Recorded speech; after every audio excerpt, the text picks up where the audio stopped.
আসসালামু আলাইকুম। সানাবাড়ি নার্সারির পক্ষ থেকে সবাইকে সালাম ও শুভেচ্ছা। আপনারা দেখতে পাচ্ছেন ৬ বা ৭ প্যাকেটে চুইঝাল গাছের চারা। খুব সুন্দর মানের চারা আছে আমাদের কাছে। আমরা ঈদের পরে কিন্তু এই চারাগুলা ডেলিভারি দিচ্ছি। অনেকে অর্ডার দিয়েছিলেন। তো আসলে সেই অর্ডার অনুযায়ী আমরা খুব সুন্দর মানের চারাগুলা ডেলিভারি দিচ্ছি। তো যারা নিতে চান যোগাযোগ করুন 01726515255।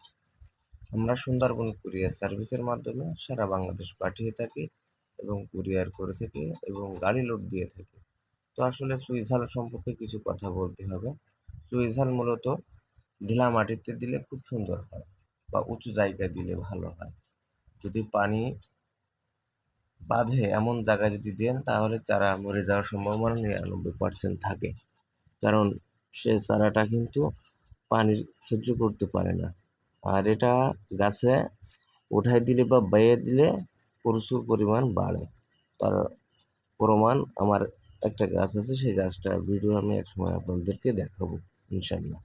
তো আসলে কোন গাছে বেশি ভালো হয়? মূলত আপনার সজিনা গাছে বেশি ভালো হয়, আম গাছে বা অন্য গাছে দিলেও হয়। কিন্তু প্রতি মাসে আপনারা খুলির পানি এবং একটু পরিচর্যা করবেন। না হলে কিন্তু সবসময়ের জন্য আসলে পরিচর্যা না করলে গাছের মতন থেকে যাবে এবং বড় হবে না আপনার। তো এটা বিক্রয়ের উপযোগী হয় ২ থেকে ৩ বছরের মধ্যে। যদি আপনি ঠিক মতন পরিচর্যা করেন তাহলে ২ থেকে ৩ বছরের মধ্যে আপনি এটা বিক্রয় করতে পারবেন। আর চুইঝালের চাহিদা তো আপনাদেরকে বলা লাগতেছে না। আমাদের খুলনা জেলার বিখ্যাত চুইঝাল।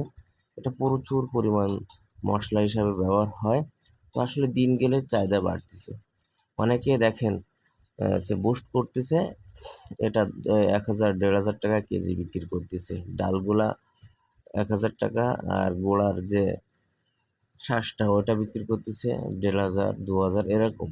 তো আসলে কম রেটে বিক্রি করে আমরা ৳৫০০ যদি কেজি বিক্রি করি, গাছে উঠায় দিলে তো কিন্তু লস নাই এতে। তো আসলে আপনার বাসায় অনেক গাছ আছে, সেই গাছে যদি ২ টো করে উঠায়ও দেন, আর পরিচর্যা করা লাগতেছে না। ওই গাছের পরিচর্যার খাবার কিন্তু এই গাছে খেয়ে আস্তে বড় হচ্ছে। আপনার ফাও একটা টাকা পাচ্ছেন। কিন্তু আগে বুঝতে হবে যে আসলে পরিচর্যা সম্পর্কে বা গাছ সম্পর্কে আপনার যদি ধারণা না থাকে তাহলে নেওয়ার দরকার নেই। কারণ চুইঝাল খুব স্পেশালিস্ট। কারণ চুইঝাল সবসময়ের জন্য ওর মতনই।